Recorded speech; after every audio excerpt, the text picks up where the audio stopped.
देवता माना जाता है। अपने जीवन काल में प्रत्येक व्यक्ति को शनि देव की वक्र दृष्टि का सामना करना पड़ता है।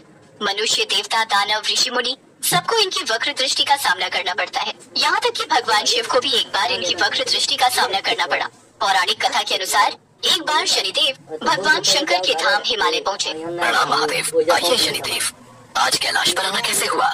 महादेव, आप तो जानते ही हैं कि मेरी वक्र दृष्टि का प्रभाव एक न एक बार सभी राशियों पर पड़ता है और उस समय से सभी को गुजरना पड़ता है।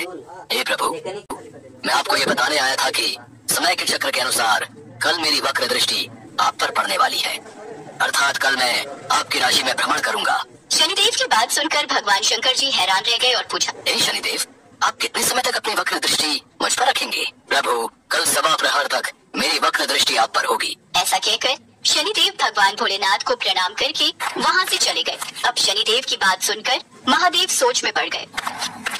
महादेव, सुना है शनिदेव की वक्र दृष्टि जब किसी पर पड़ती है तो उसे बहुत सी समस्याओं से गुजरना पड़ता है।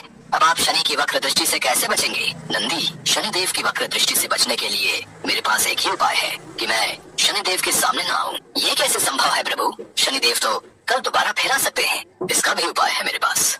नंदी, मैं कुछ समय के लिए पृथ्वी लोक पर जा रहा हूँ। देवी पार्वती जब पूजा करके लौटे तो उन्हें बता देना कि वो मेरी चिंता ना करें, मैं समय से लौट आऊंगा। भगवान शिव शनिदेव की वक्र दृष्टि से बचने हेतु धरती लोक पर आ गए। उन्होंने शनिदेव और उनकी वक्र दृष्टि से बचने के लिए एक हाथी का रूप धारण कर लिया।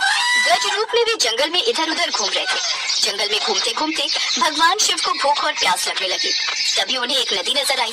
वो जैसे नदी के पास पानी पीने के लिए पहुँचे तभी उन्हें कुछ शिकारियों का शोर सुनाई दिया। अरे वो देखो हाथी, पकड़ो उसे, पकड़ो, जल्दी से पकड़ो, कितना सुंदर हाथी है। हाँ, ये हाथी देखने में बहुत सुंदर है, इसे पकड़ लेते हैं। अरे ये शिकारी तो मेरी ओर ही आ रहे हैं, मुझे इनसे बचना होगा। भगवान शिव नदी से पानी पी भी नहीं पाए थे कि शिकारी उनके पीछे दौड़ने लगे।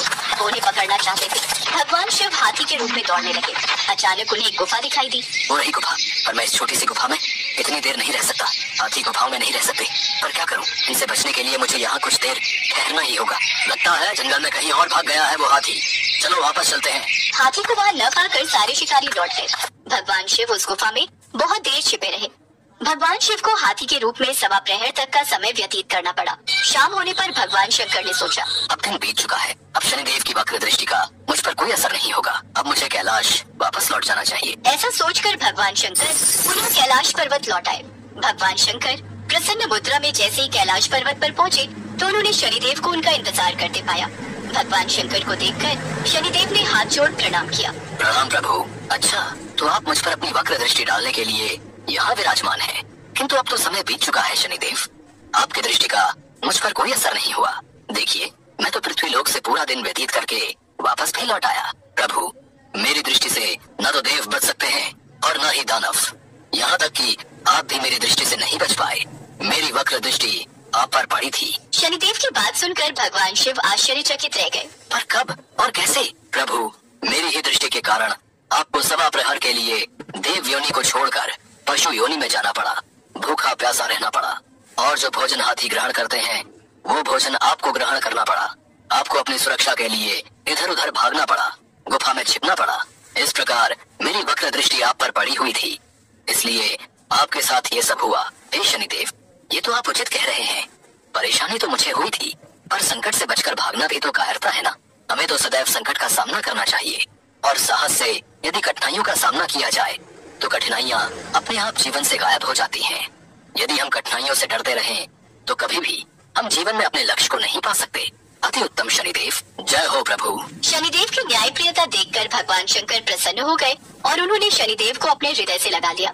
इस कहानी के द्वारा दी गई सीख हमें यही दर्शाती है कि मनुष्य को जीवन में बहुत से संघर्षों का सामना करना पड़ता है, पर जो भी व्यक्ति कठिनाइयों से लड़कर और मुश्किलों से जीतकर अपने लक्ष्य को प्राप्त करता है, वास्तव में वही महान है। इसलिए हमें अपने जीवन में सदैव साहस से काम लेना चाहिए।